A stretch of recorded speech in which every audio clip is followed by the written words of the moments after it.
প্রাথমিক শিক্ষক নিয়োগ দুর্নীতিতে এবার নয়া মোড়। এবার এই মামলায় সিবিআই এর হাতে এলো চাঞ্চল্যকর তথ্য। প্রায় ৩ বছর ধরে তদন্ত চলছে নিয়োগ মামলার। এখনো পর্যন্ত এই মামলায় জেলবন্দী রয়েছেন রাজ্যের প্রাক্তন শিক্ষামন্ত্রী পার্থ চট্টোপাধ্যায়। তার সঙ্গেই নাম জড়িয়েছিল শাসক দলের আরও একাধিক নেতা বিধায়কের। এবার নিয়োগ মামলায় উঠে এসেছে রাজ্যের শাসক দলের আরও এক প্রভাবশালী নেতার নাম। সূত্রের খবর, তিনি আবার অভিষেক বন্দ্যোপাধ্যায়ের খুবই ঘনিষ্ঠ বলে জানা গিয়েছে। তারপরেই দানা বেঁধেছে প্রশ্ন, কে সেই তৃণমূল নেতা? তিনি শুধু নেতাই নন, তৃণমূলের একজন বিধায়কও বটে। হ্যাঁ, ঠিকই শুনেছেন, নিয়োগ দুর্নীতি মামলায় এখনো জেলে রাজ্যের প্রাক্তন শিক্ষামন্ত্রী পার্থ চট্টোপাধ্যায়। নাম জড়িয়েছিল শাসক দলের আরও একাধিক নেতা বিধায়কের। নাম জড়িয়েছে ক্যানিং পূর্বের বিধায়ক শওকত মোল্লার। যা নিয়ে শোরগোল পড়ে গিয়েছে গোটা রাজ্য জুড়ে। সিবিআই সূত্রে জানা যাচ্ছে, নিয়োগ দুর্নীতি প্রাইমারির সুপারিশে নিযুক্ত ছিলেন তৃণমূল বিধায়ক শওকত মোল্লা। তিনি নাকি রেফার করেছিলেন। তবে এই বিষয়ে এখনো পর্যন্ত দলের পক্ষ থেকে কোনো প্রতিক্রিয়া দেওয়া হয়নি। তবে শুধু শওকত মোল্লাই নন, এই লিস্টে রয়েছেন বিজেপির একাধিক নেতানেত্রী। রয়েছেন শুভেন্দু অধিকারীর ভাই তথা প্রাক্তন সাংসদ দিব্যেন্দু অধিকারী, প্রাক্তন আইপিএস ভারতী ঘোষ এবং তৃণমূলের রাজ্যসভার সাংসদ মমতা বালা ঠাকুরও। এমনকি নাম জড়িয়েছে তারক সিং, এমএলএ শ্যামল সাঁতরা, এমএলএ রবীন্দ্রনাথ বিশ্বাস। সেই সঙ্গে নাম জড়িয়েছে ব্যারাকপুর বিধানসভা তৃণমূল বিধায়ক রাজ চক্রবর্তীরও।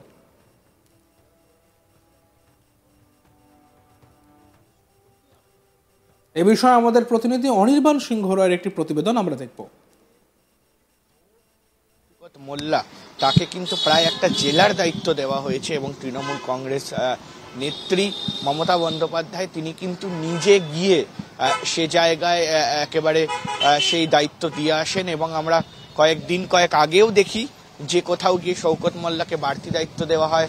সেখানে আরাবুল ইসলাম, যিনি অন্যতম দাপুটে নেতা ছিলেন তৃণমূল কংগ্রেসের ভাঙড় এলাকা জুড়ে, সেই এলাকায় আরাবুল ইসলাম প্রায় কোণঠাসা বলা যায়। তো সে জায়গায় দাঁড়িয়ে শওকত মোল্লা, তার কিন্তু একটা আলাদা দাপট কোথাও গিয়ে রয়েছে।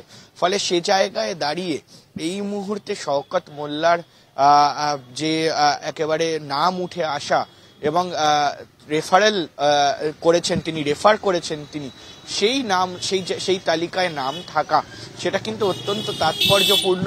এবং শুধু তাই নয়, মমতা বালা ঠাকুর তিনি কিন্তু এই মুহূর্তে রাজ্যসভার এমপি হিসাবে তাকে পাঠানো হয়েছিল এবং তার নাম উঠে আসা, সেটাও কিন্তু অত্যন্ত তাৎপর্যপূর্ণ।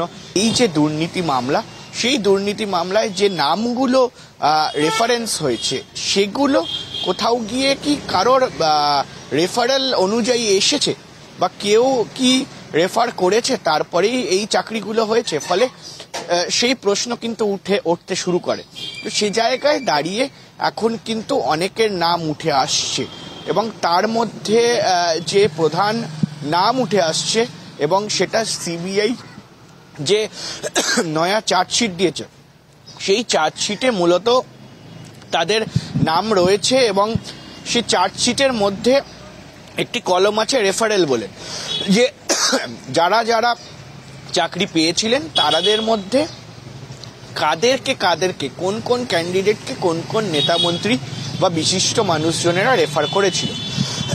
ফলে সেটাতেই কিন্তু প্রমাণ হয়ে যায় না যে কোথাও গিয়ে তারাও জড়িত রয়েছে। রেফারেল সিস্টেম একটা কিন্তু ছিল কিনা সেটাই কিন্তু খতিয়ে দেখার। মূলত সেখানেই যে নামগুলো রয়েছে, অবশ্যই প্রথমে বলে রাখি যে মমতা বালা ঠাকুর, তৃণমূলের সাংসদ মমতা বালা ঠাকুর রাজ্যসভায় পাঠানো হয়েছিল, তার নাম আসছে। এবং সব থেকে বড় যে নাম, দেখো এই মুহূর্তে দেখাই একেবারে সরাসরি, এই যে লিস্ট আমার হাতে রয়েছে সেই লিস্ট অনুযায়ী আমি দেখাচ্ছি যে এখানে কিন্তু সরাসরি দিব্যেন্দু অধিকারী, মানে শ্রী দিব্যেন্দু অধিকারী, শুভেন্দু অধিকারীর ভাই। আমরা জানি যে একেবারে পশ্চিমবঙ্গের leader of opposition Suvendu Adhikari, তার ভাই দিব্যেন্দু অধিকারীর নাম এই মুহূর্তে আছে।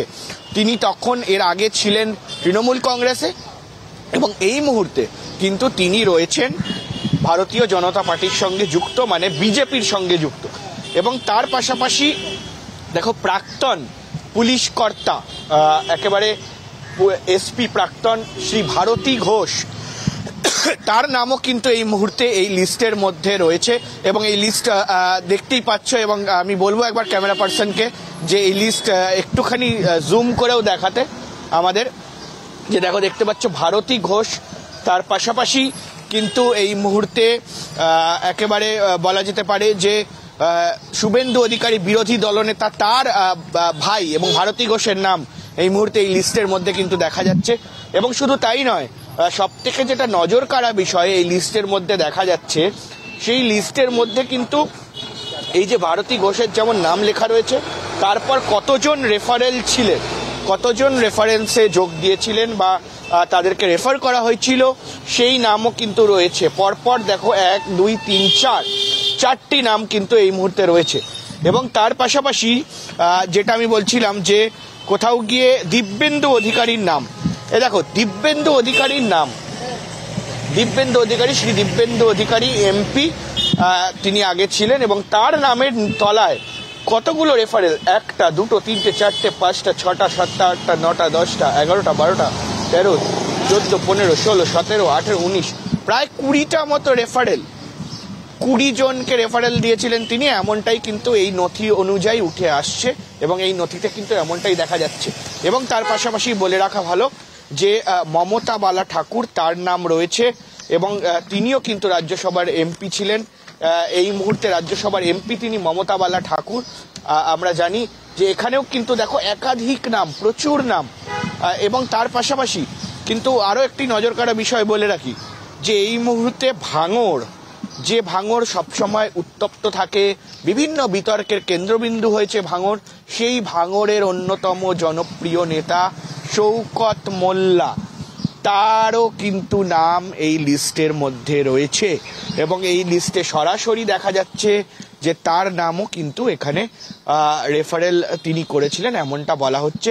এবং তার পাশাপাশি বলে রাখি যে এমএলএ শ্যামল সাঁতরা, তারক সিং, আমরা যদি খুব ভুল না করি তাহলে এই তারক সিং কিন্তু তৃণমূল কংগ্রেসের কাউন্সিলর, এবং তার পাশাপাশি কিন্তু রমেন্দ্রনাথ বিশ্বাস এমএলএ এবং গুলশন মল্লিক এমএলএ এবং আরও কয়েকটা নাম কিন্তু রয়েছে। এবং তারই মধ্যে অবশ্যই দেখো শ্রী রাজ চক্রবর্তী রেফারেলে রয়েছে, শ্রী রাজ চক্রবর্তী, তার মানে একদম বিধায়ক তিনি ব্যারাকপুর থেকে, এবং সে জায়গায় দাঁড়িয়ে কিন্তু এই নামগুলো কোথাও গিয়ে কিন্তু উঠে আসছে।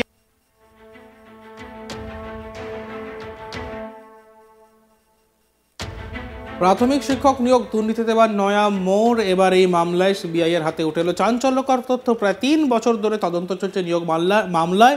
এখনো পর্যন্ত এই মামলায় জেলবন্দী রয়েছেন রাজ্যের প্রাক্তন শিক্ষামন্ত্রী পার্থ চট্টোপাধ্যায়।